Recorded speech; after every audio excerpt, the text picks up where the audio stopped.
Greetings, demons. So, yeah, this is going to be a bit of a laid-back commentary. I'm just going to be completing some daily challenges in Save the World and discussing the recent stuff that's been happening with Epic. So, I've always hated all these like overlays and stuff over the loading screens. Like, why did you give us these like really ornate loading screens just to cover them up with like all this stuff? It's the same for Battle Royale, and I've never understood it.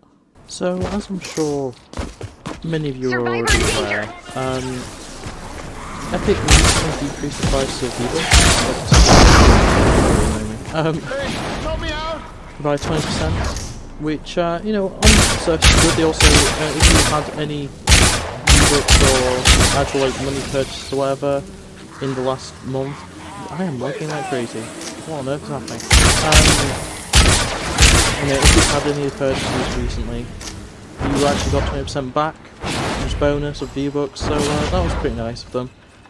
But yeah, the key thing about all this is that on mobile, they actually, to do this, had to, well, they didn't have to, but they chose to create a direct payment system, where if you went by the original method of just, you know, buying through iOS or buying through Play Store, essentially what would happen is you would have to pay the original price. And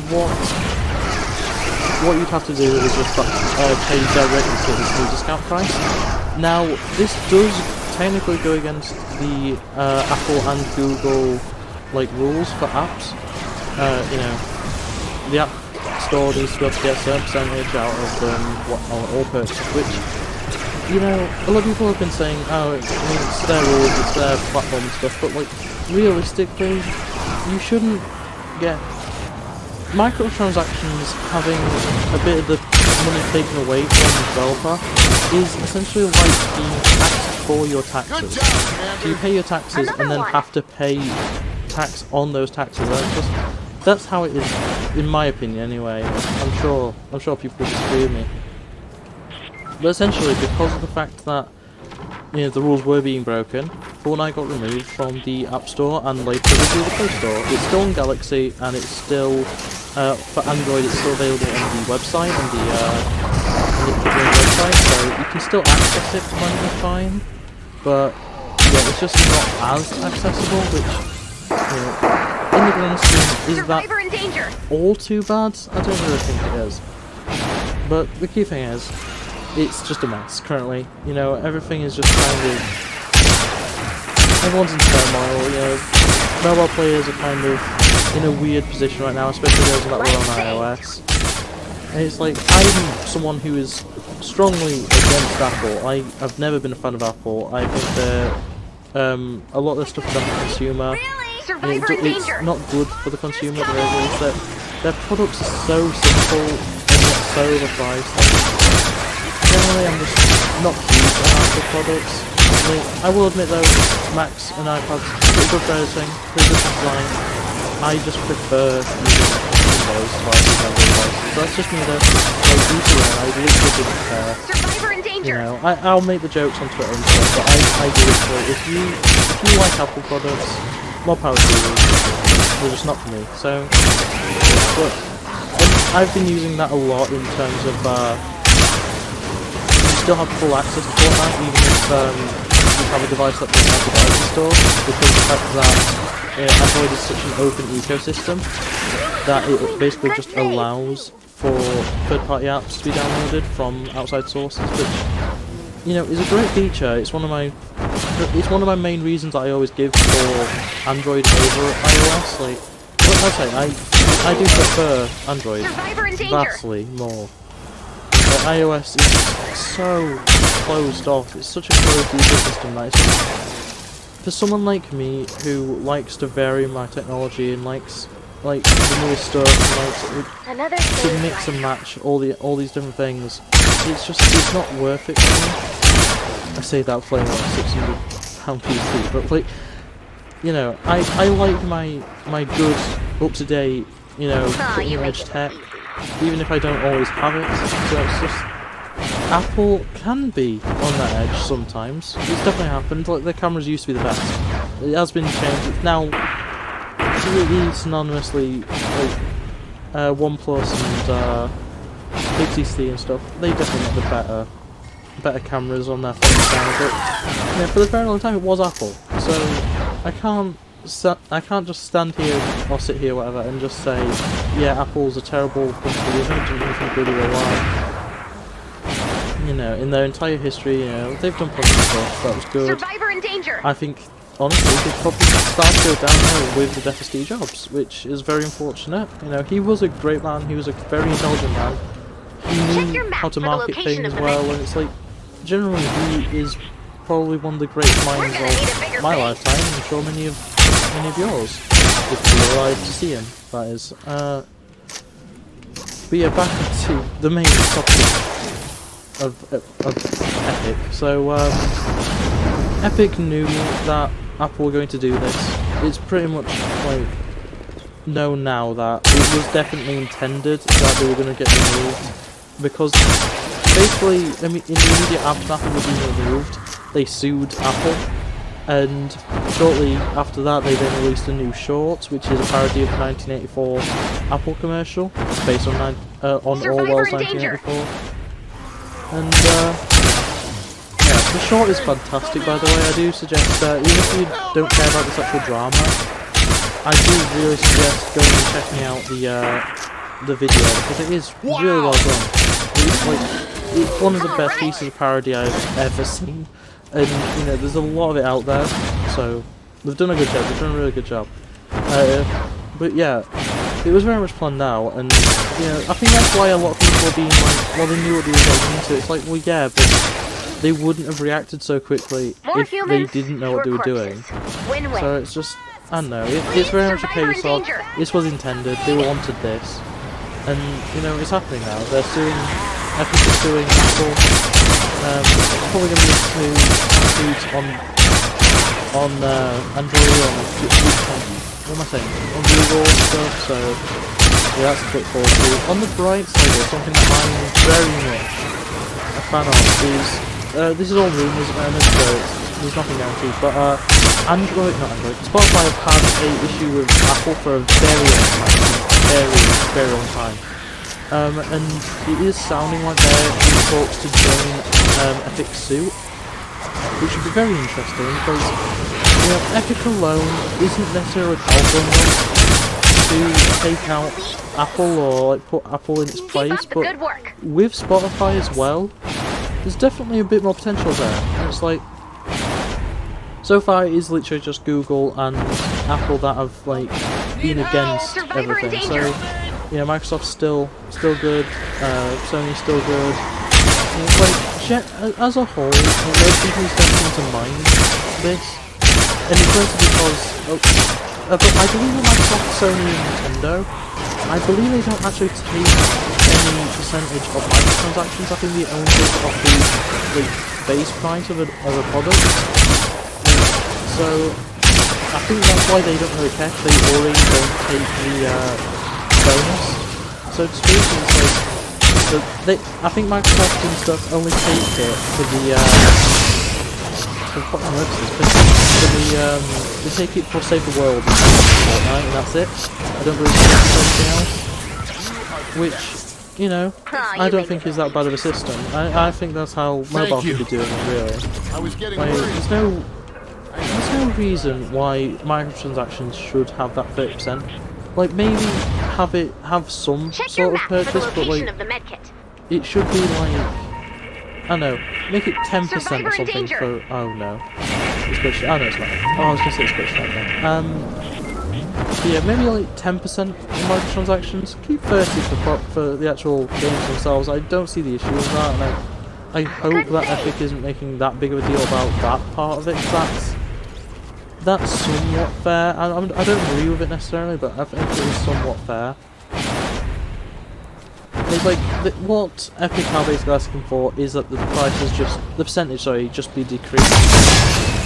So, I don't think that's necessarily a bad thing, you know?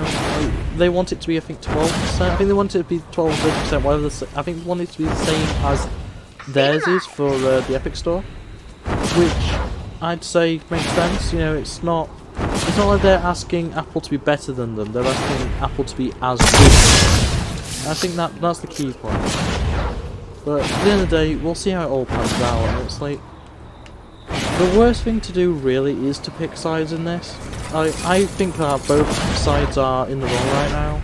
Like, I've said this on Twitter a few times, and in a few replies and stuff, like, I'm all for the down with Apple, end of the monopoly sort of idea, but I don't think Epic have done this the right way, you know?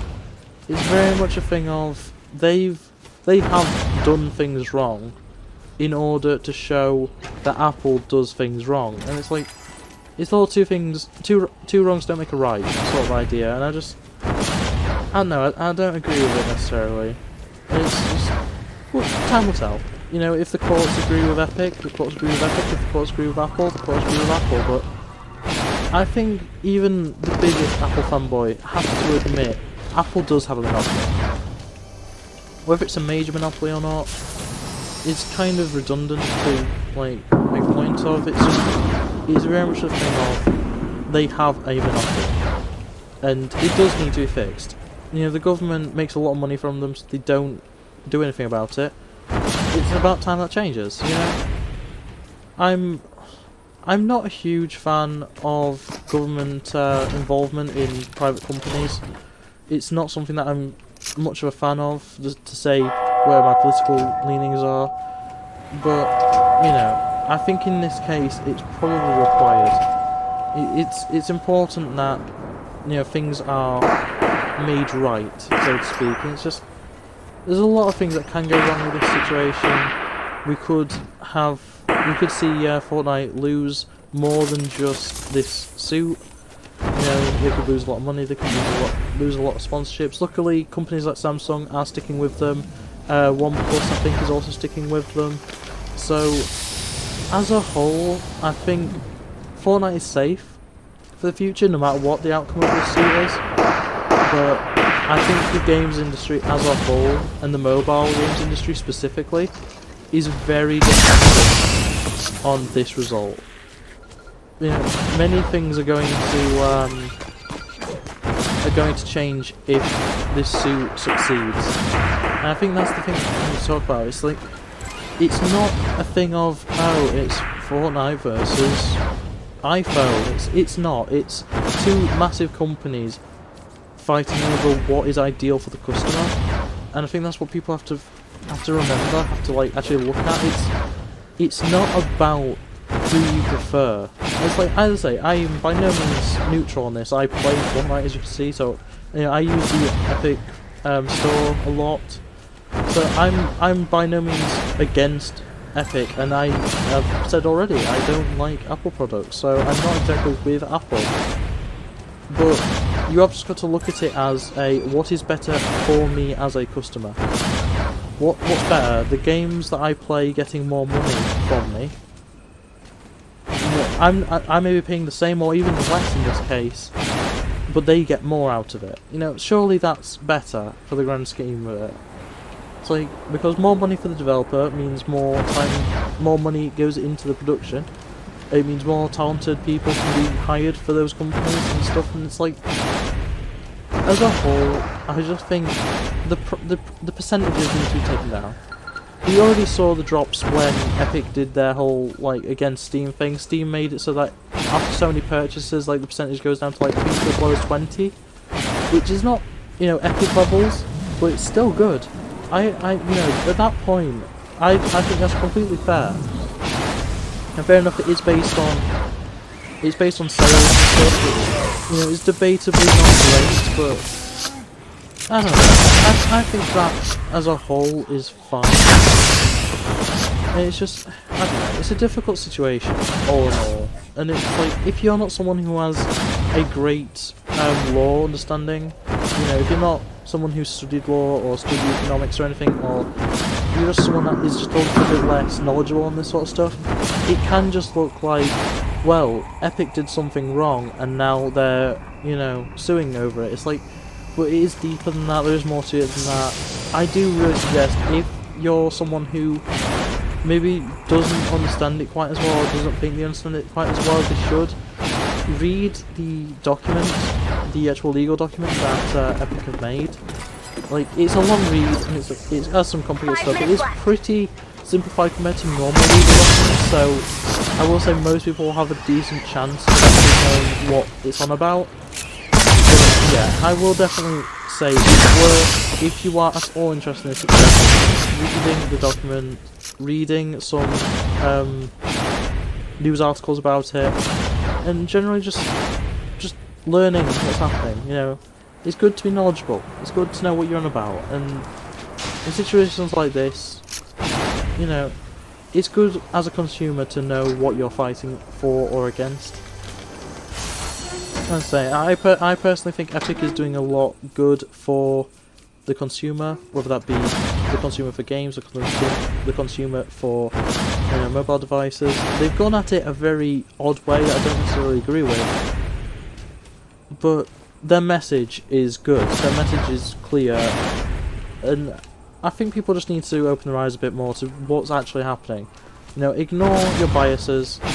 I don't really agree with what Epic's done in its entirety, but you know, it's a message. They're sending a message, and you know, I think it's a good message. So yeah, I am trying to pad the time so that this mission ends, but I think I'm gonna leave it here. Thanks for watching, guys. This is a bit of a weird one, because I don't normally do laid-back live commentaries like this. It's normally like I'm doing something proper, but this reminds me much more of like the COD days, you know, like just the sitting, going into a match, going into a lobby, whatever, and just talking, speak my mind on a topic. I'm probably going to do more of these, so if you like them, subscribe if you're around here. I make videos like this every single day, and you know, if you subscribe and ring that bell, you'll be notified every time we upload. Yesterday there was a really good Garfield Kart video which I think everyone should check out. It was a pleasure to record, and honestly it was just a really good video. There's also a few other things just to watch on my channel, so, and by a few things I mean a few other things of like huge quality and stuff. I'll have things linked at the end card. Just, you know, if you're interested in this entire story, there's news about it.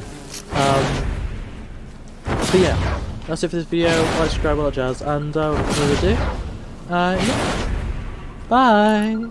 That was not what I meant to do. I meant to do the T-pose. I have forgot how to emote. There we go.